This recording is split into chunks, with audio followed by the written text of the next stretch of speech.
কে মাযহাবি, কে লামাযহাবি, কে ওয়াহাবি, কে সুন্নি, আপাতত এই বিষয়টা বাদ দিয়ে সবাই এক হয়ে যেতে হবে। ঠিক শোনেন, কিছুদিন পরে আবার না হয় আমরা শুরু করলাম যে ভাই শোনো, এবার হাত কোথায় বানবা, কদিন পরে শুরু করি। কখন? আগে আমাদের গোড়াটা মজবুত করে নিই। মজবুত করার পরে এরপর না হয় হইলো কি যে তুমিও মুসলমান আমিও মুসলমান, এবার আসো কি বলো, তা হাত কই বানবেন এটা নিয়ে কথা হবে, তো চলেন এবার কথা বলো। তো আগে কি, আগে চলো আমরা ইসলামটা একটু মজবুত করে নিই, এরপরে আমরা কথা বলবো, সমস্যা নেই।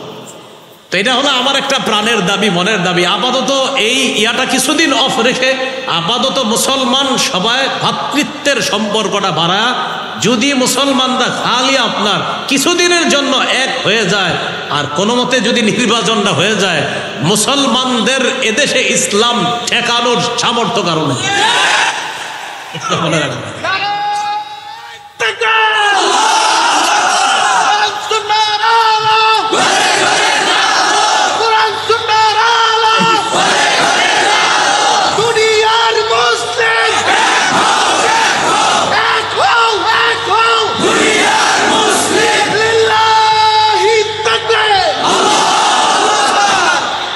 এখন আমরা এই এক হওয়াটা, এটা কিন্তু কুফরি শক্তিরা চায় না। আমাদের এক হওয়াটা কারা চায় না? কুফরি শক্তিরা চায় না, কিন্তু আমাদের না কিছুটা সময়ের জন্য হইল এক হয়ে যাওয়াটা একদম সময়ের দাবি এবং আমাদের প্রাণের দাবি। জানি না কি হয়, আল্লাহর কাছে আমরা দোয়া করতে থাকি। আমাদের বাংলাদেশের বর্তমান যে একটা অবস্থা, চলমান অবস্থায় প্রত্যেকেই প্রত্যেকের একটা আসন চায়, অবস্থান চায়, প্রত্যেকে প্রত্যেকের একটা কর্তৃত্ব চাইতেছে।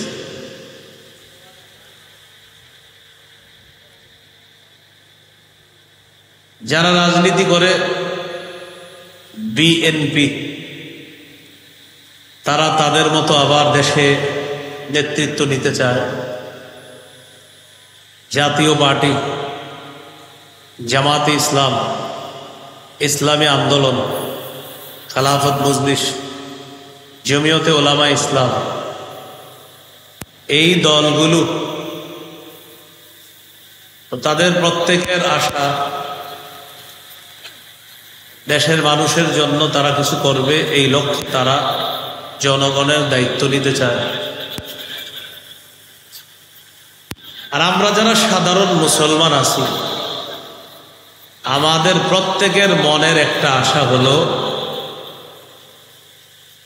আমাদের এই দেশে যেন আল্লাহ তাআলা এমন কাউকে দায়িত্বে বসিয়ে দেয়, যিনি দায়িত্ব পাওয়ার পর এই দেশে কোরআন সুন্নাহ বাস্তবায়ন করবে। এটা হলো সাধারণ মুসলমানদের সবার মনের আশা।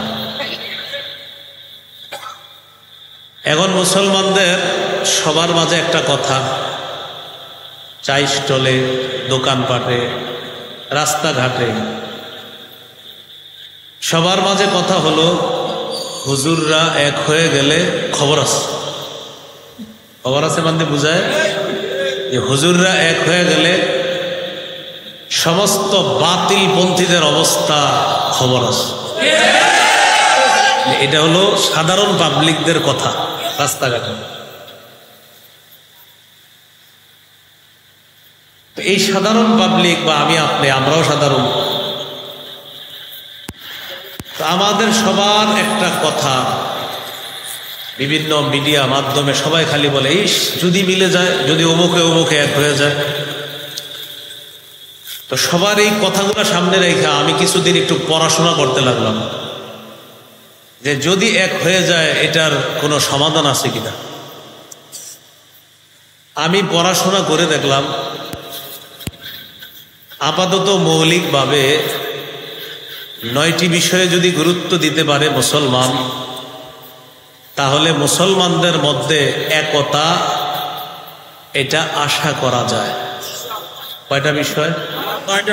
সেটা আমার পড়াশোনা, বাকি আরো বিজ্ঞ ওলামায়ে কেরাম আরো বেশি বলবে। তা আমার কাছে পড়াশোনা করে মনে হলো 9টা বিষয়ে গুরুত্ব দেওয়া দরকার একতাবদ্ধভাবে যদি আমরা কিছু করতে চাই। 9টি বিষয় আমি সংক্ষেপে বলি, এরপর বিস্তারিত। 9টি বিষয় সংক্ষেপে মনে রাখেন। 1 নম্বর, প্রতিটি মুসলমান ইসলামে পরিপূর্ণভাবে অনুপ্রবেশ করতে হবে। 2 নম্বর, প্রত্যেকটা মুসলমানের এই মানসিকতা থাকা যে আমি আল্লাহর দ্বীনের সহযোগী হব। 3 নম্বর, ভাতৃপ্রেম বাড়াতে হবে, ভ্রাতৃত্বের সম্পর্ক বাড়াতে হবে। 4 নম্বর, ঝগড়া বিবাদ কমিয়ে আন্তরিকতা বাড়াতে হবে। 5 নম্বর, দুনিয়ার বিলাসিতা বর্জন করা। 6 নম্বর, অধিকার আদায়ের লড়াই অব্যাহত রাখা। 7 নম্বর, আল্লাহর কাছে প্রত্যেকে দোয়া করা, আল্লাহ একজন যোগ্য নেতা দরকার, এই যোগ্য নেতা আপনি বানায়া দেন যার মৌলিক কাজ হবে 4টা, সেটা আমি আলোচনা করব।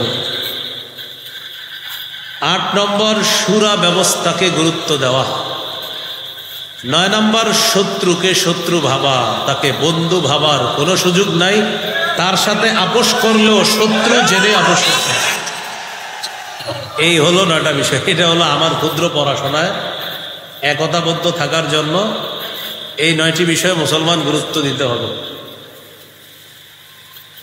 এর মধ্যে 1 নম্বর, ইসলামে পরিপূর্ণভাবে প্রবেশ করা।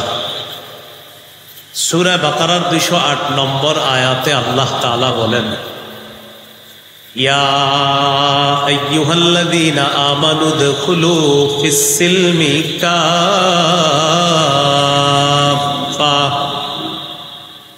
হে ঈমানদারগণ, তোমরা ইসলামে পরিপূর্ণভাবে প্রবেশ করো। সিলমুন শব্দটি সিনের উপরে জবর দিয়ে পড়া যায়, সিনের নিচে জের দিয়ে পড়া যায়। সিনের নিচে জের হলে হবে সিলমুন, অর্থ হবে ইসলাম। সিনের উপরে জবর হবে সালমুন, অর্থ হবে শান্তি। যদি হয় উদখুলু ফিস সালমি কাফা, অনুবাদ হবে তোমরা শান্তিতে পরিপূর্ণভাবে প্রবেশ করো। আর যদি হয় ফিস সিলমি কাফা, তাহলে অর্থ হবে ইসলামে পরিপূর্ণভাবে প্রবেশ করো। সাহাবায়ে কেরামের বিশাল জামাত, তাদের দাবি হলো এখানে সিলমুন পড়াটাই বেশি উত্তম, অর্থাৎ ইসলাম অর্থ নেওয়াটাই উত্তম। সুতরাং আমরা আয়াতের অর্থ নিব, হে ঈমানদারগণ, তোমরা পরিপূর্ণভাবে ইসলামে প্রবেশ করো। তাহলে আপাতত মুসলমানের 9 করণীয়র 1 নম্বর করণীয় কোথায় পরিপূর্ণভাবে প্রবেশ করা? এখন গুরুত্বপূর্ণ কথা, ইসলামে আমি পরিপূর্ণভাবে প্রবেশ করেছি কিনা এটা জানার মৌলিক 5টা আলামত আছে। প্রথম হলো ইসলামে পরিপূর্ণভাবে প্রবেশ করা। তো মনে করেন করলাম, বলতেছি হুজুর জি আমি প্রবেশ করলাম। এখন আপনি ইসলামে পরিপূর্ণভাবে প্রবেশ করেছেন কিনা আপনার মধ্যে 5টা আলামত যদি দেখা যায়, তাহলে আশা করা যায় আপনি ইসলামে পরিপূর্ণভাবে প্রবেশের চেষ্টা চালাচ্ছেন। কয় আলামত? এই 5টা কিন্তু এই 9টার মধ্যে না। নয়া কথার প্রথম কথা ইসলামে পরিপূর্ণ প্রবেশ করা। আর আমি পরিপূর্ণ ইসলামে প্রবেশ করলাম কিনা, ইসলাম আমার মাঝে পূর্ণাঙ্গ আছে কিনা, এটা জানার জন্য মৌলিক কয়টা লক্ষণ দেখতে হবে? 5টা। বলেন আমার সাথে, আত্মসমর্পণ, ইখলাস, বিশুদ্ধ আকীদা, আখলাক, লেনদেন, এই 5টা। 1 নম্বর আত্মসমর্পণ করা আল্লাহর কাছে। 2 নম্বর ইখলাসের সাথে প্রতিটি ইবাদত করা। 3 নম্বর বিশুদ্ধ আকীদা রাখা।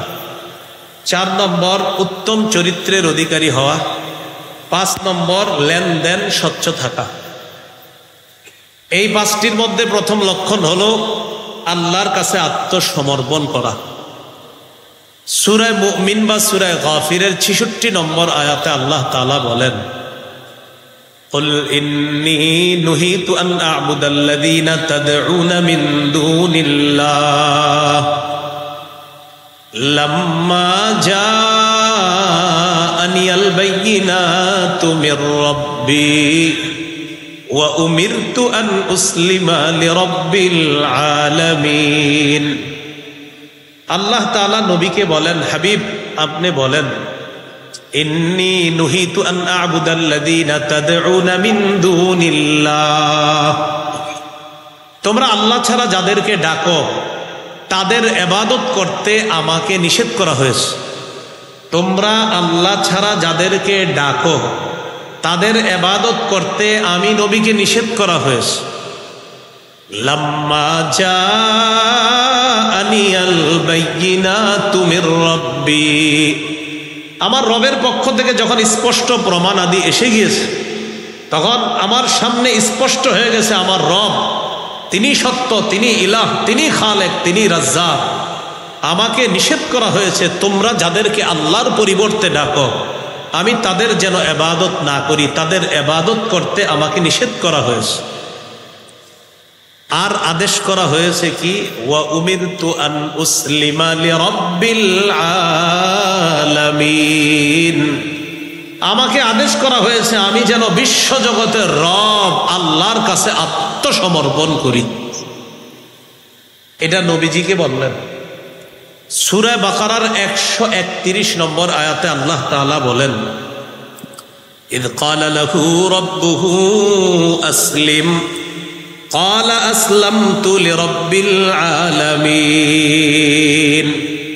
নবী ওই সময়কে স্মরণ করুন যখন ইব্রাহিম আলাইহিস সালাতু ওয়াস সালামকে তার রব বললেন আসলিম, ইব্রাহিম আপনি আত্মসমর্পণ করেন। ক্বালা আসলামতু লিরাব্বিল আলামিন, ইব্রাহিম নবী জবাব দিলেন সাথে সাথে আমি বিশ্বজগতের রব আল্লাহর কাছে আত্মসমর্পণ করলাম। এবার আমার সাথে সবাই বলেন আত্মসমর্পণকারীকে মুসলিম বলে, মুসলিমকে আত্মসমর্পণকারী বলে। ইব্রাহিম নবী বলেন আত্মসমর্পণকারী পিতা হিসাবে সন্তানদের ধর্মের নাম রেখেছে ইসলাম, আর তাদের নাম রেখেছে মুসলিম। ইব্রাহিম নবী আমাদের জাতির পিতা, তিনি আত্মসমর্পণকারী। আল্লাহ বলছে আত্মসমর্পণ করেন, তিনি বললেন করলাম।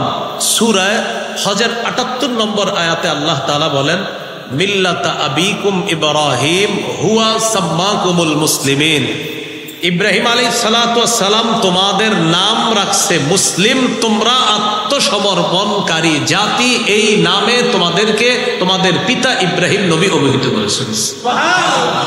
তাহলে আমরা আত্মসমর্পণকারী জাতি মানি আমরা মুসলিম, আমরা মুসলিম মানি আমরা আত্মসমর্পণকারী জাতি। বলেন তো ইসলামে পরিপূর্ণ প্রবেশ করেছি কিনা এটার কয় আলামত? 1 নম্বর আমি আত্মসমর্পণকারী মুসলিম কিনা। 2 নম্বর ইখলাস, আমার প্রতিটা ইবাদত ইখলাসের সাথে হয় কিনা। যেমন আমি আপনাদের এখানে ওয়াজ করার জন্য আসলাম, আমার এই নিয়ত হতে হবে আমি কিছু কথা বলবো, এই কথাগুলো যেন মানুষ বুঝতে পারে, বুঝে আমল করতে পারে, এই নিয়ত হওয়া।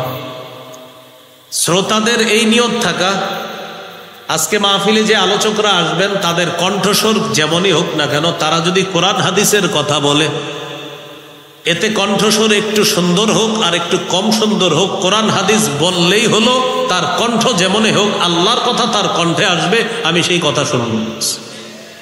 এই নিয়ত শ্রোতারা করবে।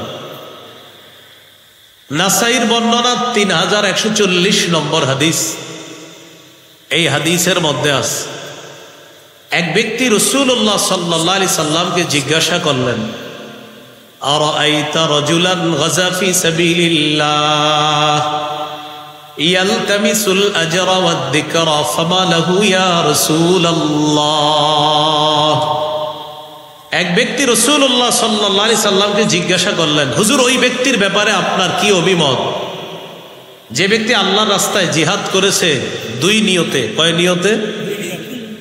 1 নম্বর ইয়ালতামিসুল আজরা, তিনি সওয়াব কামাই করবে, আল্লাহর কাছ থেকে প্রতিদান পাবে, এই নিয়তে তিনি জিহাদ করেছে। 2 নম্বর ওয়াদ যিকরা, সারা দুনিয়ার মানুষ তাকে বড় মুজাহিদ বলবে, এই নিয়তে সে জিহাদ করেছে। ফামা লাহু ইয়া রাসূলুল্লাহ, হুজুর সে কি প্রতিদান পাবে? فقال رسول الله صلى الله عليه وسلم لا شيء له। নবীজি বললেন সে কিছুই পাবে না।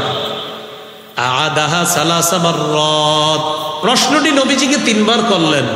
নবীজি 3 বার বললেন লা শাইআ লাহু লা শাইআ লাহু লা শাইআ লা, সে কিছুই পাবে না, সে কিছুই পাবে না, সে কিছুই পাবে না। কারণ একদিক দিয়ে সে আল্লাহর কাছ থেকেও পাইতে চায়, আরেক দিক দিয়ে মানুষের সুনাম কুড়াতে চায়।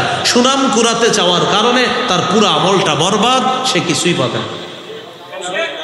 হাদিসের শেষে নবীজি বলেন ইন্নাল্লাহা লা ইয়াকবালু মিনাল আমালি ইল্লা মা কানা লাহু খালিসা ওয়াবতুগিয়া বিহি ওয়াজহুহু। আল্লাহ ততক্ষণ পর্যন্ত বান্দার আমল কবুল করেন না যতক্ষণ এই আমলটা ইখলাসের সাথে না হবে এবং আল্লাহকে খুশি করার জন্য না হবে, ততক্ষণ পর্যন্ত বান্দার এই আমল আল্লাহ কবুল করেন না। আল্লাহ আমাদের সকলকে প্রতিটা আমল ইখলাসের সাথে যেন করতে পারি তৌফিক দান করেন। আল্লাহ তাআলা বলেন কুল ইন্নী উমিরতু আন আ'বুদাল্লাহা মুখলিসাল লাহুদ্দিন। সূরা জুমারের 11 নম্বর আয়াতে আল্লাহ বলেন নবী আপনি বলেন উমিরতু আন আ'বুদাল্লাহা মুখলিসাল লাহুদ্দিন। নবী আপনি বলেন আমাকে আদেশ করা হয়েছে আমি যেন দ্বীনকে খাঁটি করে আল্লাহর জন্য ইবাদত করি, অর্থাৎ আমি ইখলাসের সাথে যেন প্রতিটা ইবাদত করি, এই ব্যাপারে আমাকে আদেশ করা হয়েছে। আচ্ছা, আমরা পরিপূর্ণ ইসলামে প্রবেশ করেছি কিনা? কয় আলামত? 5টি। 1 নম্বর আত্মসমর্পণ, 2 নম্বর ইখলাস, 3 নম্বর বিশুদ্ধ আকীদা। বলেন আমার সাথে, আকীদায় শিরিক থাকা যাবে না, বেদাত থাকা যাবে না। এখন দেখতে হবে আমার আকীদায় শিরিক আছে কিনা, বেদাত আছে কিনা। যদি শিরিক বেদাত থাকে আর যদি বলেন ইসলাম কায়েম করবো, ইসলাম কায়েম করবো, হবে না। আকীদায় শিরিক বেদাত থাকলে সর্বনাশ। শিরিক যদি থাকে তা আপনার তো সব বরবাদ, জান্নাত হারাম, জাহান্নাম আপনার ঠিকানা। সূরা নিসার 48 নম্বর আয়াতে আল্লাহ তাআলা বলেন ইন্নাহু মাইয়ুশরিক বিল্লাহ ফাকাদ হাররামাল্লাহু আলাইহিল জান্নাহ ওয়া মাওয়াহুন নার। যে ব্যক্তি আল্লাহর সাথে শিরক করে ফাকাদ হাররামাল্লাহু আলাইহিল জান্নাহ, আল্লাহ তার জন্য জান্নাত হারাম করে দেয়। ওয়া মাওয়াহুন নার, তার ঠিকানা জাহান্নাম। তিরমিজির এক বর্ণনা, রাসূলুল্লাহ সাল্লাল্লাহু আলাইহি সাল্লাম বলেন আতানি আতিম মির রাব্বি, আল্লাহর কাছ থেকে একজন ফেরেশতা আমার কাছে আসছে। ফাখায়্যারানি বাইনা আন ইউদখিলা নিসফা উম্মতি আল জান্নাহ ওয়া বাইনা আশ-শাফাআ। আমার কাছে এক ফেরেশতা এসে বলে ইয়া রাসূলুল্লাহ, আপনার কাছে 2টা বিষয় নিয়ে আসছি, 2টার যে কোনো একটা আপনি গ্রহণ করতে পারেন। 1 নম্বর, আপনি চাইলে আপনার উম্মতের অর্ধেক জান্নাতে নিয়ে যেতে পারবেন। 2, আপনি চাইলে উম্মতের জন্য সুপারিশ করতে পারবেন, তবে আপনি 2টা নিতে পারবেন না, 2টার যে কোনো একটা গ্রহণ করতে হবে। কেন, আপনি কি অর্ধেক উম্মত জান্নাতে নেবেন না সুপারিশ গ্রহণ করবেন? আপনি জানায়া দেন। فقال رسول الله صلى الله عليه وسلم اخترت الشفاعة।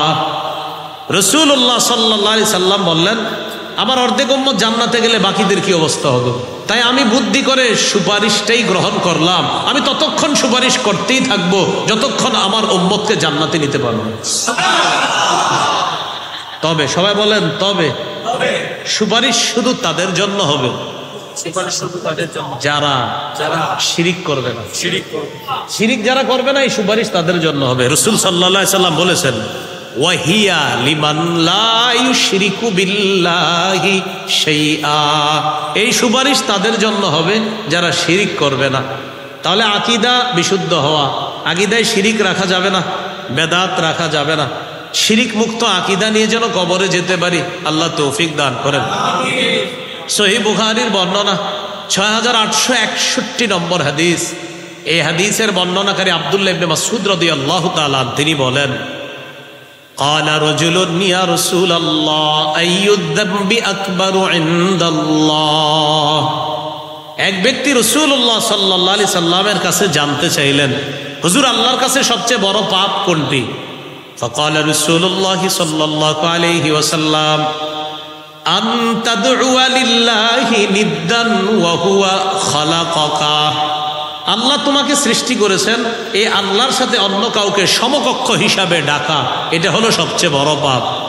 ক্বালা সুম্মা আইয়ুন ইয়া রাসূলুল্লাহ, প্রশ্ন করলেন এরপর সবচেয়ে বড় পাপ কোনটি? ফাকালা রাসূলুল্লাহ সাল্লাল্লাহু আলাইহি ওয়াসাল্লাম আন তাকতুলা ওয়ালাদাকা মাখাফাতা আইয়াতআমা মাআক, এরপর সবচেয়ে বড় অপরাধ তুমি তোমার সন্তানকে এই ভয়ে হত্যা করা যে সন্তান তোমার খাদ্যে অংশগ্রহণ করবে, এই ভয়ে সন্তানকে হত্যা করা। সন্তান প্লেটে খাবে এই ভয়ে সন্তানকে হত্যা করা। এরকম হত্যাকাণ্ড এই এলাকায় ঘটে না, কিন্তু পৃথিবীতে ঘটে।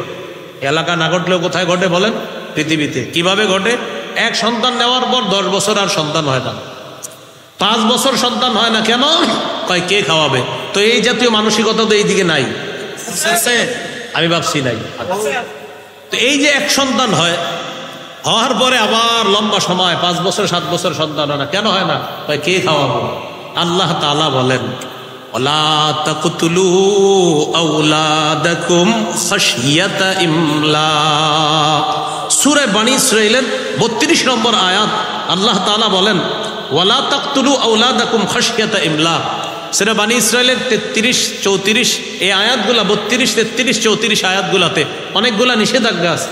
এর মধ্যে একটা লা তাকতুলু আওলাদাকুম খাশিয়াতা ইমলাক, দারিদ্রতার ভয়ে তোমাদের সন্তানকে তোমরা হত্যা করো না। এখন বলেন এই যে অনেক মানুষ আর সন্তান নেয় না কেন? কই কে খাওয়াবে? আল্লাহ তাআলা বলেন নাহনু নারযুকুকুম ওয়া ইয়াহুম, আর 7 পারায় বলছে নাহনু নারযুকুকুম ওয়া ইয়াহুম, তোমাদেরকেও আমি খাওয়াই তাদেরকেও আমি খাওয়াই। বলেন বাপরে কে খাওয়ায়? সন্তানকে কে খাওয়াবে? তো এক জায়গায় বলছে নাহনু নারযুকুহুম ওয়া ইয়াকুম, সন্তানদেরকেও আমি রিজিক দেই তোমাদেরকেও আমি রিজিক দেই। আরেক জায়গায় বলছে নাহনু নারযুকুকুম, তোমরা যারা বাবা তোমাদেরকেও আমি রিজিক দেই, ওয়া ইয়াহুম, সন্তানদেরকেও আমি রিজিক দেই। ক্বালা সুম্মা আইয়ুন ইয়া রাসূলুল্লাহ, হুজুর এরপর সবচেয়ে বড় পাপ কোনটি? ক্বালা আন তুজানি হালিলাতা জারিকা, তুমি তোমার প্রতিবেশীর স্ত্রীর সাথে ব্যভিচার করা, এরপর সবচেয়ে বড় পাপ। প্রতিবেশীর স্ত্রীর সাথে ব্যভিচার করা, প্রতিবেশীর স্ত্রী এলাকায় আমানত, তার দিকে খারাপ দৃষ্টি না দেওয়া প্রতিটা মুসলমান যুবক, ছোট বড় সবার দায়িত্ব কর্তব্য। এলাকার একটা অন্যের স্ত্রী, তার দিকে যেন কেউ খারাপ দৃষ্টি না দেয়, এটা ছিল এলাকাবাসীর দায়িত্ব কর্তব্য। কিন্তু স্বামীর অনুপস্থিতিতে ছলে বলে কৌশলে ফুসলি একটা নারীর সাথে আপনি অপকর্মে লিপ্ত হলেন, আর সে যদি প্রতিবেশী হয়, রাসূলুল্লাহ সাল্লাল্লাহু আলাইহি সাল্লাম বলেন কিয়ামতের ময়দানে দাগি দাগি অপরাধীদের মধ্যে তাকেও দাঁড় করানো হবে। নাউজুবিল্লাহ। তো এর মধ্যে 1 নাম্বার শিরিক করা, মুশরিক সবচেয়ে বড় দাগি, প্রধান আসামি হিসাবে দাঁড় করানো হবে কিয়ামতের মাঠে। আল্লাহ শিরকি কথা, কর্ম, আকীদা থেকে আমাদেরকে হেফাজত করেন। তাহলে আমরা শিরিক করব না, শিরকি কথা বলবো না, শিরকি আকীদা রাখবো না। এরপরে আরেকটা হলো বেদাত। কি বলেন তো? বেদাত। বেদাত। এখন আবার বেদাত কিভাবে করে মানুষ মানে করে? বেদাত ইমাম সাহেব যখন বলে ভাই এটা বেদাত, তখন ইমাম সাহেবকে বলে হুজুর করলে তো মজা লাগে, একটা হিট আসে মনের মধ্যে, এটা করলো কি আসে? করে বেদাত। কিন্তু হুজুর যখন বলে, খতিব সাহেব বুঝায় ভাই এটা বেদাত, হুজুর এটা করলে তো একটা হিট আসে। কয় কেমন হিট আসে? কয়টা করলে একটা আবেগ কাজ করে, শরীরে একটা হিট আসে, একটা মায়া আসে, একটা মহব্বত আসে, এরপর চোখের পানি আসে, করে বেদাত। তো এই যাদের চোখের পানি এসে যায় বেদাতগিরি করার পরেও, তারা একটা বর্ণনা শুনেন। ইমাম মালিক রহমতুল্লাহি আলাইহি বলেন মান ইবতাদা ফিল ইসলামি বিদআতান ইয়ারাহা হাসানা ফাকাদ জাআমা আন্না মুহাম্মাদান খানার রিসালাহ। যে ব্যক্তি বেদাতি কর্মকাণ্ড করে আর এটাকে যদি সে উত্তম মনে করে, ভালো মনে করে, কোন ব্যক্তি একটা বেদাতি কাজ করলো আর এটাকে যদি সে ভালো মনে করে, সে কেমন যেন আল্লাহ রসুলের দায়িত্ব পালনের উপরে সে অভিযোগ তুলে বলতে চায় যে নবী মুহাম্মদ সাল্লাল্লাহু আলাইহি সাল্লাম তার নবুয়তের দায়িত্ব পালনে ত্রুটি করে রেখেছে। এই জন্য উনি আসছে এটারে পূর্ণ করতে। কেউ যদি বেদাতকে মনে করে আমি একটা ভালো কাজ করছি, ইমাম মালিক বলেন সে কেমন যেন এই দাবি করতে চায় যে মুহাম্মদ সাল্লাল্লাহু আলাইহি সাল্লাম তার দায়িত্ব পরিপূর্ণ করে রেখে যেতে পারে নাই, তাই হজরতে আসছে এটা নতুন করে পরিপূর্ণ করতে। এই কথা বইলা লাখ লাখ মানুষের সামনে বলে, কি বলেন ঠিক কিনা? তো জনগণ কয় হ্যাঁ ঠিক। মানে এই জাতীয় বেদাতি সাপ্লাই দেয় মাইকে বৈশা, আর জনগণকে বলে কি বলেন ঠিক কিনা? তো সবাই কয় ঠিক। কয় বেদাতি কথা। আর বলে কি? কয় অমুকরা বলে এটার নাকি দলিল লাগে, তো সবাই সামনে যারা এদেরকে বলে বলেন এইসবের কি দলিল লাগে? তো সামনে যারা থাকে হেরাও কয় না। তো উনি আবার বলে ঠিক কিনা? তো সবাই কয় ঠিক। বেদাত কথা বলে, বেদাত কাজ করে, আর দেখবেন আমাদের মতো কারো কারো নাম নিয়ে গালিও দিয়ে হতে পারে, দিতে পারে। তো এরকম দিয়ে বলে কি বলেন এগুলাতে কি দলিল লাগে? অমুকে খালি দলিল দেয়, এগুলাতে কি দলিল লাগে? এটা বইলা সে বেদাত সাপ্লাই দেয় আর বুঝাইতে চায় যে এই বেদাতটা এটা কোনো সমস্যা না। ইমাম মালিক বলেন তুমি আল্লাহ রসুলের দায়িত্বের উপরে তুমি অভিযোগ তুললা যারা এই জাতীয় বেদাতগিরি করে। আল্লাহ আমাদেরকে হেফাজত করেন। বেদাতি কর্মকাণ্ডের ব্যাপারে রাসূলুল্লাহ সাল্লাল্লাহু আলাইহি সাল্লাম হাদিস থেকে আমাদেরকে বেদাত শিখিয়ে দেয়। সহিহ বুখারীর 2697 নম্বর হাদিস। হাদিসের বর্ণনাকারী আম্মাজান আয়েশা সিদ্দিকা রাদিয়াল্লাহু তাআলা আনহা। রাসূলুল্লাহ সাল্লাল্লাহু আলাইহি ওয়াসাল্লাম বলেন মান আহদাসা ফি আমরিনা হাদা মা লাইসা ফিহি ফাহুয়া রাদ্দুন। সবাই আমার সাথে বলেন, যে ব্যক্তি আমাদের শরীয়তের মধ্যে ইবাদতের নামে সওয়াবের আশায় নতুন কোনো কিছু আবিষ্কার করে এটা বেদাত, এটা প্রত্যাখ্যান করা হবে। তাহলে ইবাদতের নামে সওয়াবের আশায় নতুন কিছু আবিষ্কার করার নাম কি?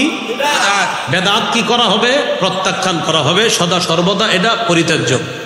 সহিহ বুখারীর বর্ণনা 6583 নম্বর হাদিস, 6584। এই দুই হাদিস মিলিয়ে রাসূল সাল্লাল্লাহু আলাইহি সাল্লাম বলেন আনা ফারাতুকুম আলাল হাউজ। কিয়ামতের ময়দানে আমি তোমাদের আগে আগে হাউজে কাউসারের পাড়ে চলে যাব। মান মাররা আলাইয়া শারিবা ওয়া মান শারিবা লাম ইয়াজমা আবাদা। নবীজি সাল্লাল্লাহু আলাইহি সাল্লাম বলেন যে ব্যক্তি আমার সামনে দিয়ে অতিক্রম করবে সে কাউসারের পানি পান করবে, আর যে পানি পান করবে সে আর কখনো পিপাসার্ত হবে না। লা ইয়ারিদান্না আলাইয়া আকওয়াম ইয়ারিফুনি ওয়া আরিফুহুম ওয়া ফি রিওয়ায়াতিন আরিফুহুম ওয়া ইয়ারিফুনানি। নবী বলেন আমার সামনে একদল মানুষ আসবে, তাদেরকে আমি চিনব, তারাও আমাকে চিনবে। নিয়ম অনুযায়ী আমি তাদেরকে পানি পান করাবো। হঠাৎ আমি তাকায় দেখবো ইউহালু বাইনি ওয়া বাইনাহুম, আমার মাঝে আর তাদের মাঝে প্রতিবন্ধকতা সৃষ্টি করা হয়। আকুলু ইয়া রাব্বি ইন্নাহুম মিন্নি, আমি বলবো আল্লাহ তারা তো আমার উম্মত। আল্লাহর পক্ষ থেকে বলা হবে ইন্নাকা লা তাদরি মা আহদাসু বা'দাক। হাবিব আপনি জানেন না, আপনি দুনিয়া থেকে চলে আসার পর এরা ইসলামের মধ্যে নতুন নতুন কত কিছু আবিষ্কার করছে, এটা আপনি জানেন না। আজকে আপনি এদেরকে কাউসারের পানি পান করাতে পারেন না। যেই নবী একটু আগে কাউসার পান করাইতে চায় সেই নবী বলবেন সুহকান সুহকান লিমান গায়্যারা বাদি, আমার পরে যারা ইসলামকে শরীয়তের ফেরেশতাদের অভিশাপ, সকল মানুষের অভিশাপ। অনেক মানুষ কি করে, নিজে বেদাতি কর্মকাণ্ড করে, অথবা অন্য কোনো বেদাতির জন্য 2 কাঠা জমিন দিয়ে দেয়, 3 কাঠা জমিন দিয়ে দেয়। হুজুর আপনি এই জায়গায় একটা খানকা বানান, খানকা বানানোর পর যত বেদাত আছে সাপ্লাই করবেন। তো উনি মাশাআল্লাহ একটা বেদাতের আখড়া বানায় লাল টাল কিছু কাপড় টাপড় লাগাবে। আর বেদাতের প্রথম শর্ত হলো এই জাতীয় কিছু লাল টাল ঝিকমিক ইত্যাদি লাগাইতে হবে। তো এইগুলা লাগানো মানে লাল দেখলেই একদল অনুসারী আর এরা বুঝে হ্যাঁ হ্যাঁ এনে আমগো লোক, কয় এরকম কি বলে, কয় এনে আমগো লোক, মানে বুঝায় এনে যে আছে হে হলো আমাদের লোক, আমাদের লোক মানে ওইটা বুঝায় আর কি। তো এরকম একটা কিছু করে। এখন দেখবেন আমার এই কথা শুনে অনেকে বলবে মনে হয় আমাদেরকে বলছে, তো আপনারা করলে আপনাদের কিন্তু বলছি। মানে মনে মনে বলবে কি এটা মনে হয় আমারে বলছে, তো আপনি বেদাতগিরি করলে তো আপনারই বলছে। এক আজীব মস্তিষ্ক সভা, বুঝছেন? দেখবেন চায়ের দোকানে গিয়ে দেখেন বলতেছে হুজুর এটা নিশ্চিত আমারে কইছে। জি ভাই বেদাতগিরি আপনি করলে আপনারই বলছে। তো রাসূলুল্লাহ সাল্লাল্লাহু আলাইহি সাল্লাম কি বলে দেখেন, সহিহ বুখারীর বর্ণনা 3172 নম্বর হাদিস। قال رسول الله صلى الله عليه وسلم من أحدث فيها حدثا أو آوى محدثا فعليه لعنة الله والملائكة والناس أجمعين। যে ব্যক্তি নিজে বেদাতি কর্মকাণ্ড করে, যে ব্যক্তি কোনো বেদাতিকে আশ্রয় প্রশ্রয় দেয়, তার উপর আল্লাহর অভিশাপ, ফেরেশতাদের অভিশাপ, সকল মানুষের অভিশাপ। আল্লাহ আমাদের সকলকে বেদাতি কর্মকাণ্ড এবং বেদাতি আকীদা থেকে সমূলে আমরা যেন এগুলা থেকে একদম সুন্দরভাবে আমরা ফিরে আসতে পারি, এবং বেদাত নামক কর্মকাণ্ড যদি আশেপাশে থাকে সমূলে যেন এলাকা থেকে সরাইয়া দিতে পারি। আল্লাহ তৌফিক দান করুন। এবার একটা কথা শুনেন, বলেন আমার সাথে কোন এলাকায় একটা বেদাত প্রতিষ্ঠিত হয়ে গেলে তাদের উপর আল্লাহ রাগ করে একটা সুন্নত উঠে আনে, তওবা করা ছাড়া সেই জাতিকে কিয়ামতের আগে সেই সুন্নত আল্লাহ আর ফিরিয়ে দেন না। একটা বেদাত এলাকায় প্রতিষ্ঠিত হয়েছে আপনাদের চোখের সামনে, আর আপনারা খালি বলছেন থাক থাক, বেদাত হয়েছে আর বলছেন থাক। এই থাক থাক করতে করতে প্রথমে সালাবিরা ছিল, একা ছিল, একা থাকার পরে এরপরে তার অনুসারী বাড়ছে। আর এটাই কিন্তু নিয়ম। দেখবেন কিছু মানুষ যখন প্রথম বেদাতের আর সূচনাটা এইভাবে হয়, হঠাৎ দেখবেন এক জায়গায় একজন, তার গায়ে পোশাক আদি ইত্যাদি কম, তো 2-4 জন পাশে বসে থাকে। যদি বলেন হ্যাঁ এইভাবে বসে রয়েছে, এনে বসছেন কা, ভাই কি যে আছে এটা তো বুঝবেন না, কি আছে তো দেখাই দিতেছে, বলতেছে কি আছে। হ্যাঁ ভাই এই কথাটা মনে রাখেন, এখনো পীরের নাম কিভাবে হয় ল্যাংটা। আমি পীরের বিরোধিতা না, কিন্তু ল্যাংটা পীর এই মানে এই নামটা এটা তো একটা মাথায়ও লাগা, এটা তো শরমেরও ব্যাপার। যে আপনি কি বললেন ছোটবেলা আপনার বাচ্চা ল্যাংটা কারা হয়? বাচ্চারা না। একটা পীরের নাম আপনি দিয়ে দিলেন ল্যাংটা। মানে আচ্ছা আপনি শরীয়ত, ঠিক আছে শরীয়ত আপনাদের কি বলে সেটা পরে বলি, আপনার আকলরে জিজ্ঞাসা করেন আপনি নামটা দিলেন কিভাবে? কি কয় পীর, কয় কি পীর, কয় ল্যাংটা পীর। এটা তো অসুস্থ মস্তিষ্ক ছাড়া এটা সম্ভব না। এবং একদল মানুষ এটারে আপনার বলতে কয় কি যে আছে জানেন না, তো নামের মধ্যেই তো বোঝা যাইতেছে কি আছে। রাসূলুল্লাহ সাল্লাল্লাহু আলাইহি সাল্লাম বলেন, এলাকায় একটা বেদাত প্রতিষ্ঠিত হয়ে গেলে ওই এলাকা থেকে একটা সুন্নত আল্লাহ উঠায় নেয়, এই জাতির উপরে আল্লাহ রাগ করে তাদেরকে সেই সুন্নত ফিরায় দেয় না। আমি এই হাদিসটা নিয়ে চিন্তা করি আর চিন্তা করি, মেসওয়াক করা সুন্নত সবাই জানি। আম্মা জানা আয়েশা সিদ্দিকা বলেন, নবী ঘর থেকে যখন বের হতেন সর্বশেষ মেসওয়াক করতেন। ঘরে ঢুকে সমস্ত কাজের প্রথমে সর্বপ্রথম নবী মেসওয়াক করতেন। ঘর থেকে বের হতেন সর্বশেষ কাজ মেসওয়াক, ঘরে ঢুকতেন সর্বপ্রথম কাজ নবীর মেসওয়াক। নবীজি বলেন, জিবরিল আমিন আমাকে এত বেশি মেসওয়াক করতে বলছে, আমি টেনশনে পড়ে গেলাম, না জানি আমার দাঁতগুলো ভেঙে ফেলতে হয় মেসওয়াক করতে করতে, এত বেশি মেসওয়াক করতাম। আব্দুল্লাহ ইবনে ওমর রাদিয়াল্লাহু তাআলা আনহুমা বিছানায় মেসওয়াক রেখে দিতেন, ঘুম ভাঙতো মেসওয়াক করতেন, আবার ঘুমায় গেছে মেসওয়াক পাশে রাখা, আবার ঘুম ভাঙছে আবার মেসওয়াক করছে, আবার এইভাবে রাখা, আবার ঘুম ভাঙছে আবার মেসওয়াক করছে। আরে আপনি এত মেসওয়াক করেন কেন? কয় হাবিবের হাদিস থেকে বুঝছি মেসওয়াকের গুরুত্ব কত। তো এই সুন্নতটা আমরা সবাই জানি, কিন্তু পালন করতেছি না কেন? ওই আমার আপনার চোখের সামনে বেদাত হচ্ছে, বাধা দিচ্ছি না, আল্লাহ রাগান্বিত হয়ে আমাদেরকে তৌফিক দিচ্ছে না মেসওয়াক করার। অসংখ্য অগণিত সুন্নত করতে পারি কিন্তু করতেছি না। আপনি দেখবেন অসংখ্য মানুষ এই খানার শুরুতে বিসমিল্লাহ বলা, আপনার অটোমেটিক ভাবে আমরা বিসমিল্লাহ বলতেছি না, অথচ সবাই জানি বিসমিল্লাহ বলা সুন্নাহ, কিন্তু এরপরেও বিসমিল্লাহ বলতে ভুলে যাচ্ছি কেন? আল্লাহ রাগ করে, সামনে বেদাত হচ্ছে, রাগান্বিত হয়ে এই সুন্নাহের তৌফিক দিচ্ছে না। তো বলছিলাম এলাকায় বেদাত প্রতিষ্ঠিত হয়ে গেলে এটা সবাই মিলে প্রতিহত করা দায়িত্ব, কর্তব্য। বলেন ইনশাআল্লাহ। এলাকায় বেদাত প্রতিষ্ঠিত হতে দিয়েন না। ক্বালা রাসূলুল্লাহ সাল্লাল্লাহু আলাইহি ওয়াসাল্লাম, মাবতাদা কওমুন ফি দীনিহিম বিদআতান ইল্লা নাযাআল্লাহু মিন সুন্নাতিহিম সুন্নাতা সুম্মা লা ইউঈদুহা ইলাইহিম ইলা ইয়াউমিল কিয়ামাহ। সুনানে দারিমি হাদিসের কিতাব 54 নম্বর হাদিস। রাসূলুল্লাহ সাল্লাল্লাহু আলাইহি সাল্লাম বলেন, কোন জাতি যখন তাদের ধর্মের মধ্যে একটা বেদাত আবিষ্কার করে, আর এই বেদাত যদি এলাকায় প্রতিষ্ঠিত হয়ে যায়, আল্লাহ সেই জাতি থেকে একটা সুন্নত ছিনায় নেয়, কিয়ামতের আগে ওই জাতিকে সেই সুন্নত আর আল্লাহ ফিরায় দেয় না। আল্লাহ আমাদেরকে হেফাজত করেন। তাহলে প্রিয় ভাইয়ারা বলেন আমার সাথে সবাই, শিরকি আকীদা রাখবো না,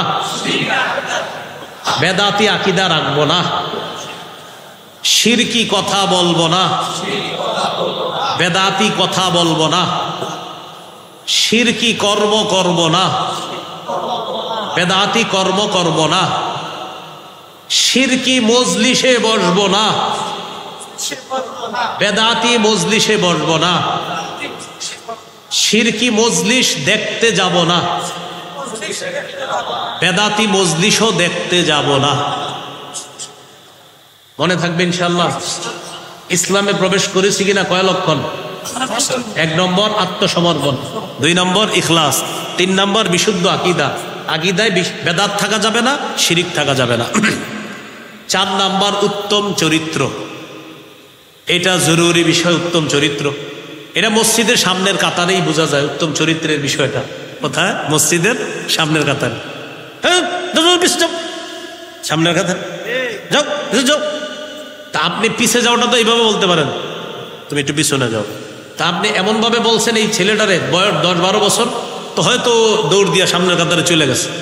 ঠিক আছে, মুরব্বী বলছে এইভাবে, তো বলতে পারতেন বাবা তুমি পিছনে যাও, আর একজন বড় মানুষ সামনে দাও। এই ছেলেটা আপনারা আগামী 10 দিন সালাম দিব।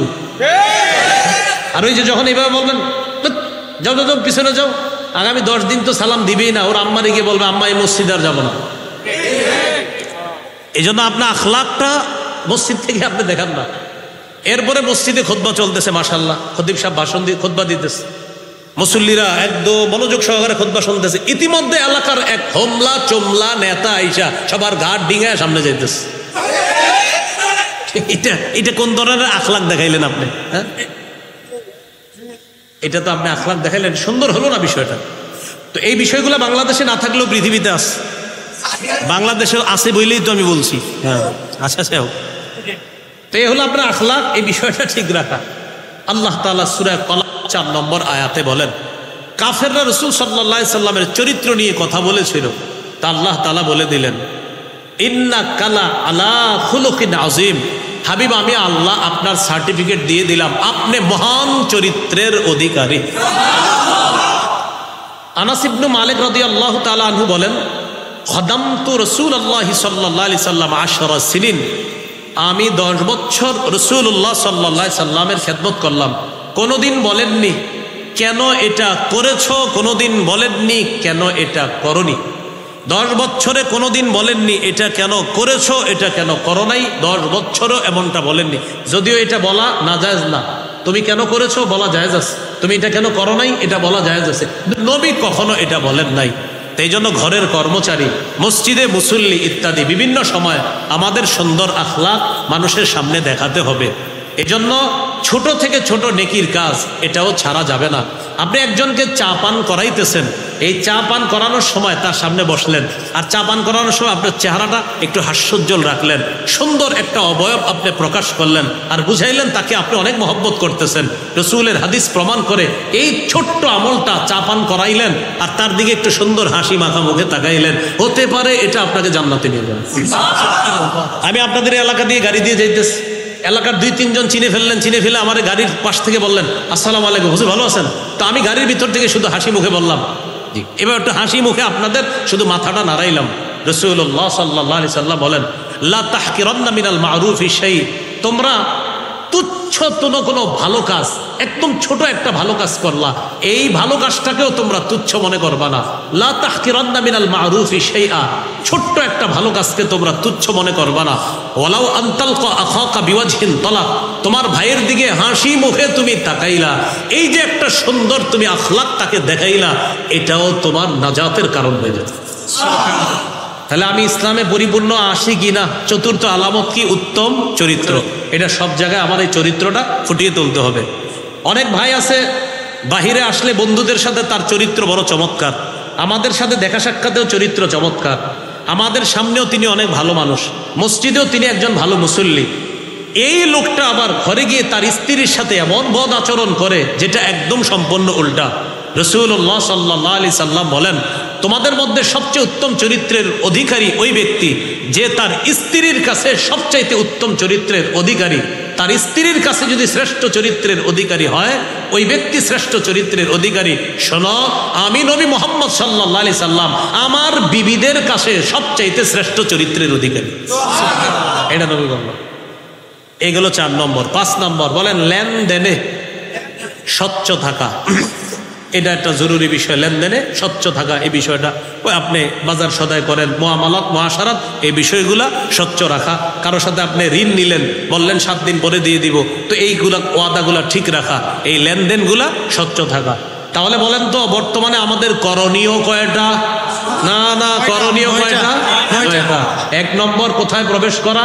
ইসলামে পরিপূর্ণ প্রবেশ করেছি কিনা? কয় আলামত? 5 আলামত। আল্লাহ আমাদের সকলকে এই 5টি আলামত গ্রহণ করে ইসলামে পরিপূর্ণভাবে প্রবেশ করার তৌফিক দান করেন। 2 নম্বর মনে আছে কারো? না, 2 নম্বর করণীয় আল্লাহর দ্বীনের সহযোগী হওয়া। আল্লাহর দ্বীনের সহযোগী 9 কাজের দ্বিতীয় কাজ, আল্লাহর দ্বীনের সহযোগী হওয়া। আল্লাহ তাআলা সূরা মুহাম্মদের 7 নম্বর আয়াতে বলেন, ইন তানসুরুল্লাহ, যদি তোমরা আল্লাহকে সাহায্য করো, মানে আল্লাহর দ্বীনকে সাহায্য করো, ইয়ানসুরকুম, আল্লাহ তোমাদেরকে সাহায্য করবেন। মনে রাখবেন, আল্লাহর একটা অলঙ্ঘনীয় মূলনীতি হলো আল্লাহর দ্বীনের সহযোগিতা যারাই করবে আল্লাহ তাদেরকে সাহায্য করবে। এটা একটা অলঙ্ঘনীয় মূলনীতি, যে মূলনীতিতে কোনো রকমের লঙ্ঘন হবে না। আপনি আল্লাহর দ্বীনের সহযোগী হবেন তো আল্লাহ নিশ্চিত আপনাকে সাহায্য করবেন। শুধু কি সাহায্য, ওয়াইসাব্বিত আকদামাকুম, মরণ পর্যন্ত যতদিন দ্বীনের সহযোগী করবেন, সহযোগী থাকবেন, আল্লাহ আপনাকে হেদায়েতের উপর অটল রাখবে, আপনার পাগুলা ইসলামের উপর আল্লাহ মজবুত রাখবে। সূরা হজের 39-40 নম্বর আয়াতটা শুনি। সাহাবায়ে কেরামকে মক্কা থেকে বের করে দিস, হিজরত করে তারা চলে গেলেন মক্কায়। তো মক্কার মসজিদ থেকে আপনি যখন বের হবেন, বের হয়ে দেখবেন একটা রাস্তা আছে ইব্রাহিম খলিল রাস্তা, আরেকটা রাস্তা আছে শারিউল হিজরা, হিজরা রুট, এটাকে বলে হিজরতের রাস্তা। এই রাস্তাটায় যে আমি কতবার গেছি, শুধুমাত্র এই কারণে, খালি রাস্তাটায় যেতাম আর আমি ভাবতাম আমাদের নবী ঠিক এই রাস্তাটা দিয়ে হিজরতে বের হয়েছে। রাস্তা দিয়ে হিজরতে কিন্তু আপনি বের হয়েছে কিভাবে? মনে করেন এইভাবে বের হয়ে, নবী কিন্তু যাবে এই দিকে না, নবী যাবে ওই দিকে, কথার কথা, কিন্তু বের হয়েছে এই দিক দিয়ে, বের হয়ে ওই দিক দিয়ে ঘুরে আবার ওই দিকে গেছে। এই হিজরা রোডটা এইভাবে, আমি ওখানে গেলে আপনাদেরকে আপনার সুন্দরভাবে দেখাইতে পারতাম যে ঠিক এই দিক দিয়ে গিয়ে এইভাবে গিয়ে এইভাবে আল্লাহ রাসূল আবার মদিনার দিকে রওনা করছে। এই যে শারিউল হিজরা, হিজরা রোড, এই রাস্তাটায় যখন আপনারা হজ উমরায় যাবেন, ওখানে গিয়ে শুধু হজ উমরা করবেন, করার পরে কি করে সব দেখি খালি মার্কেটে ঘুরে। এটা না করে একটু ভাববেন, এলাকাটায় হাঁটবেন আর চিন্তা করবেন যে আবু বকর সিদ্দিকের ঘর বাড়ি ছিল এখানে, ওমর ফারুক রাদিয়াল্লাহু তাআলা আনহুর ঘর বাড়ি ছিল, ওসমান গনির ঘর বাড়ি ছিল, আমার নবীর ঘর বাড়ি ছিল। এই বিষয়গুলো চিন্তা করবেন আর মাথায় আনবেন, আরে না জানে আমার নবীর জায়গাটায় কারো দোকান, আবু বকর সিদ্দিকের জায়গায় কারো দোকান, ওমর ফারুকের জায়গায় কারো দোকান। এইগুলো চিন্তা করবেন আর ভাববেন যে তারা নবীরে কতটা মহব্বত করত যে নিজেদের ধন সম্পদ সবকিছু ছেড়ে হিজরত করে মক্কা থেকে মদিনায় চলে গেছে। 13 বছর মার খেয়েছে, শুধু সহ্য করছে। সহ্য করার পর যখন মদিনায় গেছে, আল্লাহ তাআলা বলে দিলেন, উযিনা লিল্লাযীনা ইউকাতালুনা বিআন্নাহুম যুলিমু ওয়া ইন্নাল্লাহা আলা নাসরিহিম লাকাদির। যাদেরকে অত্যাচার করা হচ্ছে তারা মাজলুম, যাদেরকে অত্যাচার করা হচ্ছে তারা কি? মাজলুম। 13 বছর অত্যাচার করা হয়েছে। কয় বছর? 13 বছর অত্যাচার করা হয়েছে সাহাবায়ে কেরাম। 15 বছর না, কিন্তু 13 বছর না, মানে ওখানে কোরআনে কয় বছর? 13। হ্যাঁ, 13 বছর অত্যাচার করা হয়েছে। বিআন্নাহুম যুলিমু, তারা মাজলুম। তো আল্লাহ তাআলা বলেন তাদেরকে বের করে দেওয়া হয়েছে ঘর থেকে।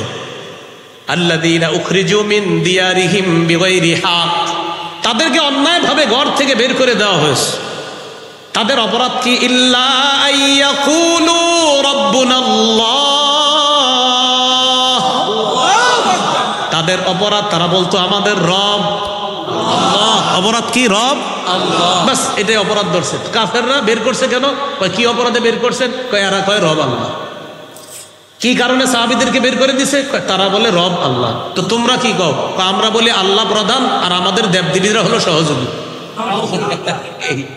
আল্লাহ প্রধান, লাত উজ্জাত মানাত এরা হলো সহযোগী, আর সাহাবীরা তারা শুধু বলে রব আল্লাহ, তো এই জন্য বের করে দিচ্ছে।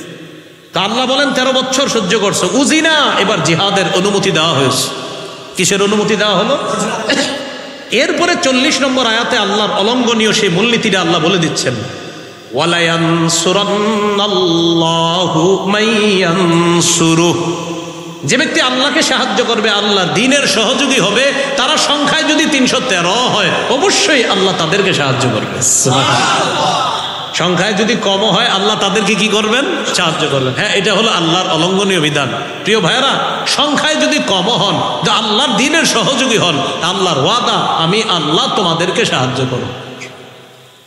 তাহলে কি শিখলাম আমরা? আল্লাহর দ্বীনের সহযোগী হওয়া, এটা হলো বর্তমান পরিস্থিতিতে আমরা মুসলমানদের দ্বিতীয় কাজ।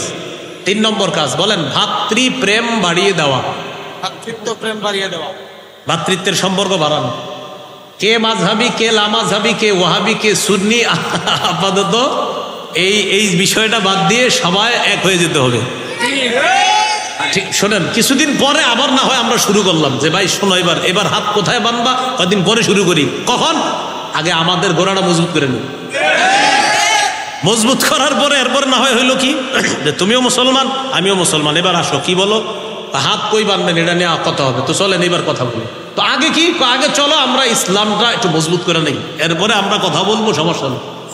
তো এটা হলো আমার একটা প্রাণের দাবি, মনের দাবি। আপাতত এই ইয়াটা কিছুদিন অফ রেখে আপাতত মুসলমান সবাই ভ্রাতৃত্বের সম্পর্কটা বাড়া, যদি মুসলমানরা খালি আপনার কিছুদিনের জন্য এক হয়ে যায়, আর কোনো মতে যদি নির্বাচনটা হয়ে যায়, মুসলমানদের এদেশে ইসলাম ঠেকানোর সামর্থ্য কারণে।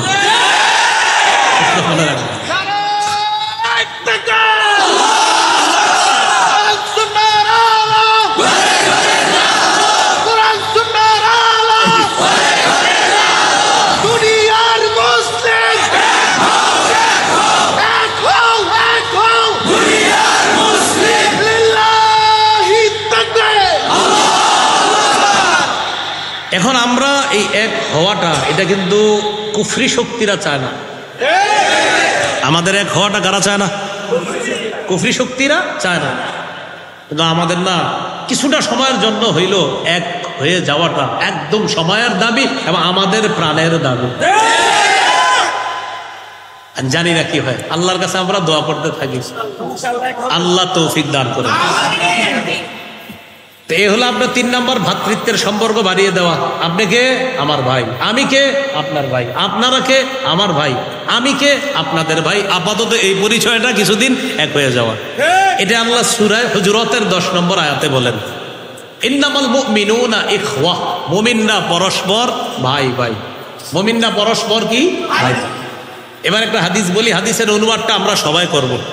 সহিহ মুসলিমের বর্ণনা 6000 না লাগবে না, সহিহ মুসলিমের বর্ণনা 6435 নম্বর হাদিস। এই হাদিসের মধ্যে আসছে রাসূলুল্লাহ সাল্লাল্লাহু আলাইহি সাল্লাম বলেন, লা তাহাসাদু ওয়ালা তানাজাশু ওয়ালা তাবাগাদু ওয়ালা তাদাবারু ওয়ালা ইয়াবি'বাদুকুম আলা বাই'i বাদিন। বলেন সবাই, তোমরা পরস্পর হিংসা করো না, তোমরা পরস্পর ঝগড়া করো না, পরস্পর বিদ্বেষ পোষণ করো না, একে অপরের ক্ষতি করার জন্য আড়ালে শত্রুতা করো না। একজনের ক্রয় বিক্রয় চলাকালীন আরেকজন ক্রয় বিক্রয় করবা না। এটা হলো কেমন? ভাই মাছ কত? 200 টাকা।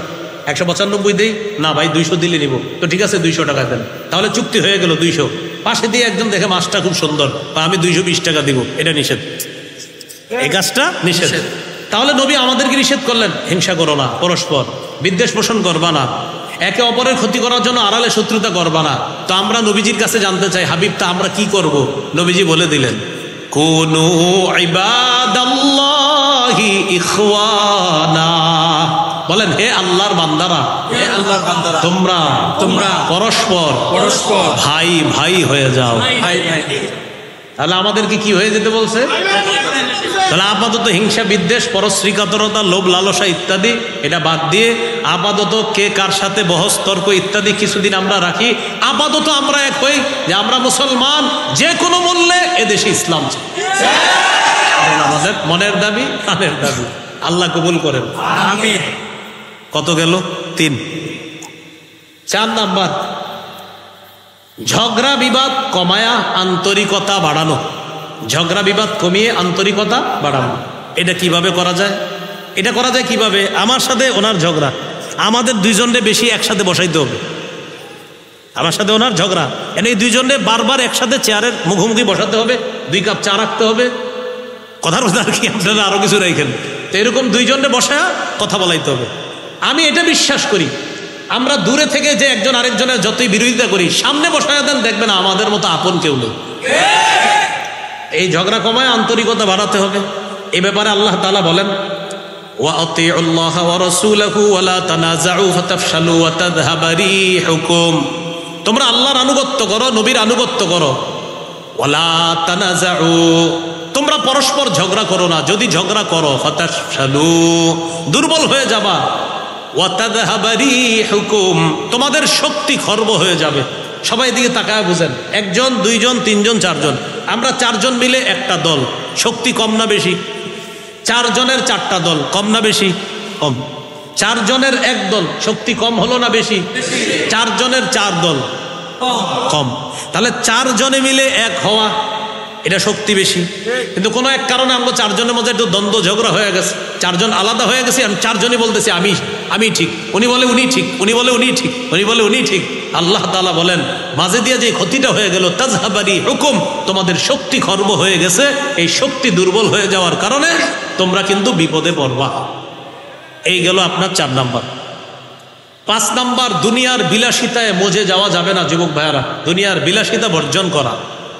তিরমিজির বর্ণনা, রাসূলুল্লাহ সাল্লাল্লাহু আলাইহি সাল্লাম বলেন, লাউ কানাতিদ দুনিয়া তা'দিলু ইনদাল্লাহি জানাহা বাউদা লামা সাকা কাফিরাম মিনহা শারবাতা মা। রাসূলুল্লাহ সাল্লাল্লাহু আলাইহি সাল্লাম বলেন, দুনিয়ার মূল্য যদি আল্লাহর কাছে মাছির ডানা পরিমাণ হতো, মশার ডানা পরিমাণ হতো, তাহলে একজন কাফেরকে আল্লাহ 1 ঢোক পানি পান করতে দিতেন না। এজন্য দুনিয়ায় মজে যাওয়া যাবে না। 6 নাম্বার, গুরুত্বপূর্ণ কথা, বলেন আমার সাথে সবাই, অধিকার আদায়ের লড়াই অব্যাহত রাখা। অধিকার আদায়ের লড়াইয়ের পবিত্র নাম জিহাদ। অধিকার আদায়ের লড়াইয়ের পবিত্র নাম কি? এই মানসিকতা সবার রাখতে হবে। জিহাদের নিয়ত আছে সবার? কার কার আছে? জিহাদ কাকে বলে? সন্ত্রাসী কর্মকাণ্ড নির্মূল করার শ্রেষ্ঠ কোনো মেডিসিন যদি প্রয়োগ করতে চান তো জিহাদ প্রয়োগ করতে হবে। আবু জাহেল মার্কা সন্ত্রাসী যারা আছে, এই আবু জাহেল মার্কা সন্ত্রাস, উতবা সাইবা ওয়ালিদ ইবনে মুগীরা, নমরুদ হামান কারুন মার্কা সন্ত্রাসীদেরকে দুনিয়া থেকে মূলোৎপাটন করার একমাত্র শ্রেষ্ঠ উপায় জিহাদ। তাহলে জিহাদ আর সন্ত্রাস এক না আলাদা? বলেন, জিহাদ আর সন্ত্রাস এক না আলাদা? বলেন সবাই, সন্ত্রাসী কর্মকাণ্ড নির্মূল করার শ্রেষ্ঠ একটা পবিত্র পদ্ধতি জিহাদ। তাহলে আমরা এটা প্রত্যেককে, এই আজকে ওয়াজে শুনছেন এমন না, এখানে অনেকে আছেন, এই বিষয়টা পার্সোনালি প্রত্যেকে বলবেন যে ভাই শোনো, সন্ত্রাস আর জিহাদ এক না। সন্ত্রাস অপবিত্র, জিহাদ পবিত্র। সন্ত্রাস অপবিত্র, জিহাদ পবিত্র। এটা ঘরে ঘরে আপনার পৌঁছাইতে হবে। চা দোকানের সামনে আরেক মুসলমানদের আপনি বলতে হবে, ভাইয়া সন্ত্রাস অপবিত্র, জিহাদ পবিত্র। আবু জাহেল সন্ত্রাসী, হামান সন্ত্রাসী, কারুন ফেরাউন নমরুদ সন্ত্রাসী, ইব্রাহিম নবী মুজাহিদ, মুহাম্মদ সাল্লাল্লাহু আলাইহি সাল্লাম মুজাহিদ। এইভাবে আমরা মানুষকে বুঝাতে হবে। বলেন ইনশাআল্লাহ। قال رسول الله صلى الله عليه وسلم عليكم بالجهاد في سبيل الله فإنه باب من أبواب الجنة। রাসূলুল্লাহ সাল্লাল্লাহু আলাইহি সাল্লাম বলেন, তোমরা আল্লাহর রাস্তায় লড়াই, জিহাদ অব্যাহত রাখো। জিহাদ জান্নাতের দরজাসমূহের একটা দরজা, এটা হলো জিহাদ। এটার নাম কি বলেন তো? জিহাদ। তাকান আমার দিকে, সবাই তাকান, আমি পানি পান করার জন্য আপনি দেখান। বিসমিল্লাহ কয়বার? বিসমিল্লাহ কয়বার? 2 বার। এবার হাদিস শোনেন। قال رسول الله صلى الله عليه وسلم من قاتل في سبيل الله فوق ناقة وجبت له الجنة কেউ যদি ওটের দুধ পান করে, এই ওটের দুধ দুইবার পান করে, ওটের দুধ দুইবার পান করতে, 2 ঢোক পান করতে যতটুকু সময়ের প্রয়োজন, এতটুকু যদি কেউ আল্লাহর রাস্তায় জিহাদ করে তার জন্য জান্নাত ওয়াজিব হয়ে যায়। এই জন্য দেখাইলাম যে 2 বার দুধ পান করতে তো বেশি সময় লাগে না, এতটুকু পরিমাণও যদি কেউ আল্লাহর রাস্তায় লড়াই করে তার জন্য জান্নাত ওয়াজিব হয়ে যায়। তাহলে অধিকার আদায়ের লড়াই, এটা কি বলেন তো? জিহাদ। এটা অব্যাহত রাখতে হবে। এটা হলো কয় নাম্বার? 6। 7 নাম্বার, যোগ্য নেতৃত্ব আল্লাহর কাছে চেয়ে নেওয়া। প্রথমে আপাতত দোয়া হলো, আল্লাহ পুরুষ শাসক বর্তমানে দেশে আছে, আর জীবনেও পুরুষের পরিবর্তে অন্য কিছু চাই না। একটু বুঝেন, প্রথমে এই দোয়া করবেন যে আল্লাহ পুরুষ শাসক অব্যাহত রাখুন। প্রশ্ন করতে পারেন কেন? দেখেন এখানে আপনারা যারা আছেন, আমি সুন্দর করে বলি, কেউ আওয়ামী লীগের সমর্থক হতে পারেন, কেউ বিএনপি, কেউ হয়তোবা জাতীয় পার্টি, কেউ জামাত, কেউ জাসদ, কেউ বাসদ, কেউ ইসলামী আন্দোলন, কেউ খেলাফত মজলিস, বিভিন্ন দলের সমর্থক থাকতে পারেন। মহব্বতের সাথে বলি, বিএনপি পন্থী যারা আছেন আপনারাও নীতি নির্ধারকদেরকে বুঝান যে আমাদের সামনে নেতৃত্বে যে আসবে পুরুষ হতে হবে। তো মাশাআল্লাহ আপনাদের জনাব তারেক রহমান আছেন। আওয়ামী লীগ পন্থী যারা, যদি আপনাদের নির্বাচনে, জানি না হয়তো আপনাদের ওই যে নিবন্ধন, না এটা জানি না, আমরা রাজনৈতিক কথা বলবো না, নিবন্ধন থাকবে কি থাকবে না এটা রাজনৈতিক বিষয়। তো যদি থাকে, আমি মনে করি আপনারা একজন পুরুষকে বসান, জনাব সজীব ওয়াজেদ জয় হতে পারে। জাতীয় পার্টি, এদের মধ্যে আবার 2 দল হয়ে গেছে, এক দলে আবার প্রধান মহিলা, আরেক দলের আবার পুরুষ। তা আমি বলবো আপনারা পুরা এক হয়ে পুরুষকে বসান। আর মাশাআল্লাহ আমাদের ইসলামী দলে তো মাশাআল্লাহ সবাই পুরুষ, এটা বলার অপেক্ষা রাখেন। এই জন্য ভাবনার বিষয়ে কারে বসাবে। তো আমি বলছি, রাসূলুল্লাহ সাল্লাল্লাহু আলাইহি সাল্লাম বলেন, লা ইউফলিহা কওমুন ওয়াল্লাহু আমরহুম ইমরাআতান। এটা হলো মূলনীতি, মনে রাখবেন। রাসূলুল্লাহ সাল্লাল্লাহু আলাইহি সাল্লাম বলেন, ওই জাতি কিছুতেই কখনোই সফল হবে না, ওই জাতি কিছুতেই সফল হবে না। আবার বলছি, বলেন, ওই জাতি কিছুতেই, আবার ওই জাতি কিছুতেই, যারা তাদের নেতৃত্বে কোনো নারীকে বসায়। নবীজি বাস সোজা হিসাব, নবীজির বক্তব্য। নবীজি বলে দিয়েছেন, যারা তাদের দায়িত্বে কোনো নারীকে বসাবে এই জাতি কখনো সফল হবে না। এই জন্য আমি কিন্তু মহব্বতের সাথে বলছি, আপনারা যেই দলই করেন, সবাই আপনাদের পুরুষ নীতি নির্ধারক যারা, তাদের সাথে কথা বলেন। আমি রাজনীতি বক্তব্য পারিও না, বলিও না, কিন্তু আমি শুধু বললাম পরামর্শ হিসাবে, যদি সফলতা চান পুরুষ লাগবে। এটা রাসূল সাল্লাল্লাহু আলাইহি সাল্লামের মূলনীতি। সফলতা চাও তো এই জাতি কিছুতেই সফল হবে না যদি তারা তাদের নেতৃত্বে কোনো নারীকে বসায়, তারা কখনো কি হবে না, সফল হবে না। আল্লাহ আমাদের সকলকে কথাগুলা বুঝে শুনে আমল করার তৌফিক দান করেন। এবার পুরুষ যে শাসকটা হবে, আল্লাহর কাছে দোয়া করতে হবে, আল্লাহ এমন একজন শাসক বানায় দেন যিনি মৌলিকভাবে আমাদের দেশে 4টি বিধান প্রথমে বাস্তবায়ন করবে। কয়টি? 4টি বিধান বাস্তবায়ন করবে।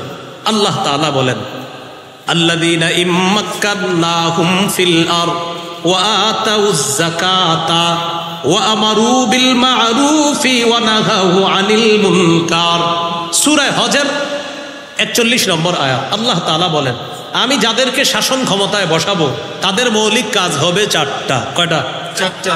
বলেন, নামাজ কায়েম করা, যাকাত আদায় করা। যাকাতের বিধান যদি রাষ্ট্রীয়ভাবে চালু হয়ে যায়, সুদ সালাম দিয়ে ভাগবে। সুদ বলবে আমি আর থাকবো না, আমি বড় বিপদে আছি। কেন?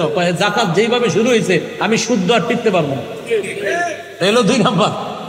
1 নাম্বার নামাজ কায়েম করা, 2 নাম্বার যাকাত বিধান পালন করবে, এটা হলো শাসকের দ্বিতীয় কাজ হবে। 3 নাম্বার ওয়া আমারু বিল মা'রুফ, নেক কাজের আদেশ করবে। 4 নাম্বার ওয়া নাহাউ আনিল মুনকার, অসৎ কাজ থেকে নিষেধ করবে। এই হবে শাসকের 4টা কাজ। তো অসৎ কাজ থেকে নিষেধ করবে, এখানেই তো সব আইসা যায়। এখানে আপনার সবকিছু এসা যায় যে কোন ধরনের দুর্নীতিকে যিনি প্রশ্রয় দিবেন না, এমন একজন শাসক হবে। তাহলে আমরা আল্লাহকে আজকে থেকে, আমি যত মাহফিলে যাইতেছি, প্রায় মাহফিলে বা প্রায় জায়গায় ওয়াদা করাই যে ভাই আল্লাহর কাছে ডেলি প্রতিটা মুসলমান 2 রাকাত নামাজ অতিরিক্ত সালাতুল হাজত এই নিয়তে পড়বেন, আল্লাহ মরণের আগে যেন এদেশে কোরআনের আইন দেখে যেতে পারি। 2 রাকাত নামাজ এই নিয়তে পড়বেন মুসলমান হিসাবে। আমার ধর্মীয় গ্রন্থ কোরআন, আমি আল্লাহর কাছে দোয়া করবো, আল্লাহ কোর্ট, সুপ্রিম কোর্ট, হাইকোর্ট, জজ কোর্ট, সংসদে আল্লাহ কোরআনের বিধান এটা দেখতে চাই।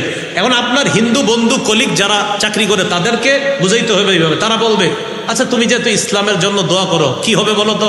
বলবেন, ইসলাম যদি জিতে যায় আমিও নিরাপদ, তুমিও নিরাপদ। হিন্দুকে কি বলতে হবে? ইসলাম জিতে গেলে আমিও নিরাপদ, তুমিও নিরাপদ। এই বিষয়টা অমুসলিমদেরকে আমরা মুসলমানরা বোঝাতে হবে। হিন্দু, বৌদ্ধ, খ্রিস্টান সবাই, ইসলাম যদি কায়েম হয় সবাই নিরাপদ থাকবে।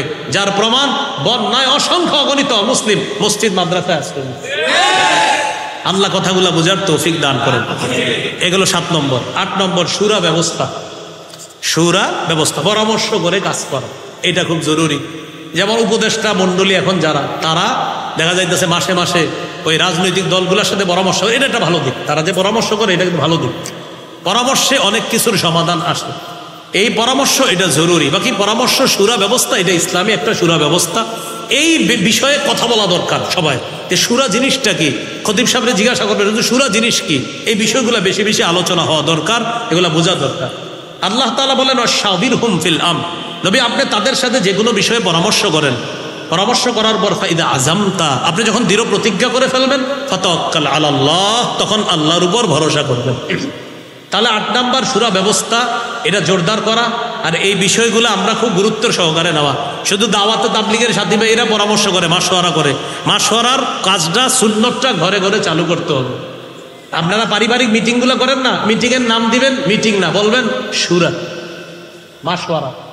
হ্যাঁ, মাশওয়ারা দিবেন, যে ঘরে বলবেন আজকে আমাদের পারিবারিক মাশওয়ারা। তো মিটিংটা না বলে আমরা একটা ইসলামী শব্দ বলি, সমস্যা কি? কি বলবো? মাশওয়ারা। আপনারা 4জন 5জন ব্যবসায়ী একসাথে ব্যবসা করেন, তো বলবেন ভাই আগামীকাল আমরা 5 জন একসাথে বসতে হবে। কেন, কোনো মিটিং আছে ভাই? এই জায়গায় এটা না বলে বলবেন ভাই কোনো মাশওয়ারা আছে? হ্যাঁ, আমাদের আগামীকালকে 5 জন ব্যবসায়ীর একটা মাশওয়ারা আছে। আমি চাইতেছি ইসলামী এই যে আপনার কথাগুলা, এই ইসলামী শব্দগুলা, এটা মুসলমানদের মুখে মুখে উচ্চারিত হোক, এই শব্দগুলা। এগুলো 8 নম্বর। 9 নম্বর বলেন, শত্রুকে কোনোভাবেই বন্ধু ভাবার সুযোগ নাই। শত্রুকে বন্ধু বানানো যাবে না। হ্যাঁ, মাঝে মাঝে অভিনয় করতে পারি আমরা, যে হ্যাঁ হ্যাঁ ঠিক আছে ঠিক আছে, তুমি, এর মানে এরকম না যে তুমি আমার বন্ধু। রাসূল সাল্লাল্লাহু আলাইহি সাল্লাম মদিনায় গেছে, ইহুদিদের সাথে কিছু বিষয়ে চুক্তি করছিলেন, তোমাদের বিপদে আমরা পাশে দাঁড়াবো, আমাদের বিপদে তোমরা পাশে দাঁড়াবা। এর মানে কি তাদের ইহুদিবাদকে সমর্থন করা? হ্যাঁ, আমাদের শত্রু যারা, তাদেরকে এরকম বলতে পারি মাঝে মাঝে, হ্যাঁ হ্যাঁ ঠিক আছে আপনাদের এই কাজ, এটা ঠিক আছে, এটা ঠিক না, ওটা ঠিক। মনে মনে রাখতে হবে, চান্দু তুমি কিন্তু আমার শত্রু, এটা মনে মনে রাখতে হবে। কারণ আল্লাহ তাআলা সূরা মাইদার 51 নম্বর আয়াতে বলছে, ইয়া আইয়ুহাল্লাযীনা আমানু লা তাত্তাখিযুল ইয়াহুদা ওয়ান নাসারা আউলিয়া, হে ঈমানদারগণ, ইহুদি খ্রিস্টানদেরকে অভিভাবক রূপে গ্রহণ করো না, এদেরকে বন্ধু বানাও না। বাদুহুম আউলিয়া বাদ, তারা একে অপরের বন্ধু। সাময়িক সময়ের জন্য মনে হবে সে তোমার উপকার করতে চায়, মনে রাখবা তোমার উপকারের পিছনে সে 1000টা ক্ষতি করতে চায়। আল কুফরু মিল্লাতুন ওয়াহিদা, সমস্ত কুফরি শক্তিগুলা এক, এটা মনে রাখতে হবে। কুফরি শক্তি যদি এক হতে পারে, আমরা সব মুসলমানরা কেন এক হতে পারবো না? এই হলো 9 নম্বর কথা, যে শত্রুকে বন্ধু হিসাবে গ্রহণ করা যাবে না, শত্রুকে শত্রু মনে করতে হবে। বলেন তো, আমরা এদেশে ইনশাআল্লাহ ইসলামী মূল্যবোধে ইসলাম কিভাবে সামনের দিকে এগিয়ে নেওয়া যায়, এজন্য আপাতত আমাদের মৌলিক কয়টা কাজ করতে হবে? 9টা কাজ করতে হবে। 1 নাম্বার, পরিপূর্ণ কোথায় প্রবেশ করতে হবে? ইসলামে আমি পরিপূর্ণ প্রবেশ করেছি কিনা, কয় লক্ষণ? 1 নম্বর আত্মসমর্পণ, 2 নম্বর ইখলাস, 3 নম্বর বিশুদ্ধ আকীদা, 4 নম্বর আখলাক, 5 নম্বর লেনদেনে স্বচ্ছ থাকা। 9 কাজের দ্বিতীয় কাজ আল্লাহর দ্বীনের সহযোগী হওয়া। 3 নম্বর ভ্রাতৃত্বের সম্পর্ক জোরদার করা, বাড়ানো। 4 নম্বর ঝগড়া বিবাদ কমিয়ে আন্তরিকতা বাড়ানো। 5 নম্বর দুনিয়ার বিলাসিতায় মজে যাওয়া যাবে না, এটা বিসর্জন করতে হবে। 6 নম্বর অধিকার আদায়ের লড়াই, এটা জেনে বুঝে অব্যাহত রাখতে হবে, এটা নাম জানি কি? 7 নম্বর যোগ্য নেতৃত্ব আল্লাহর কাছে চেয়ে নেওয়া। বলেন তো, কোন নেতৃত্বে কখনোই সফলতা হবে না? এটা মাথা রাখতে হবে। এটা হলো আপনার 7 নাম্বার। 8 নাম্বার সুরা ব্যবস্থা। 9 নাম্বার আমরা শত্রুকে শত্রুই ভাবতে হবে, বন্ধু ভাবার সুযোগ নাই। শত্রু যদি কখনো বন্ধুত্বের হাত বাড়ায় সেখানে মনে মনে শত্রু রেখেই তার সাথে আমাদের কোনো কথা হতে পারে, বন্ধু ভাবার কোনো সুযোগ নাই। আল্লাহ আমাদের সকলকে এই কথাগুলা বুঝে শুনে, আমি কথাগুলা রাখলাম, ওলামা হজরতরাও শুনছেন, আপনারা এই 9টাকে ব্যাখ্যা করে আরো অনেক বড় কিছু করতে পারেন কোনো নিঃসন্দেহে। তা আমার কাছে মনে হলো আর কি এই 9টা বিষয়ে গুরুত্ব দেওয়া, হতে পারে আরো বেশি কিছু আছে। আল্লাহ আমাদের সকলকে যে কথাগুলো শুনলাম বললাম আমল করার, আমরা কেউ উঠবো না, আমল করার তৌফিক দান করেন। ছাত্রদেরকে পাগড়ি দেওয়া হবে, ওই আপনার পুরস্কার আছে, এটা দেওয়া হবে। এরপর আমরা যাব, ও একটা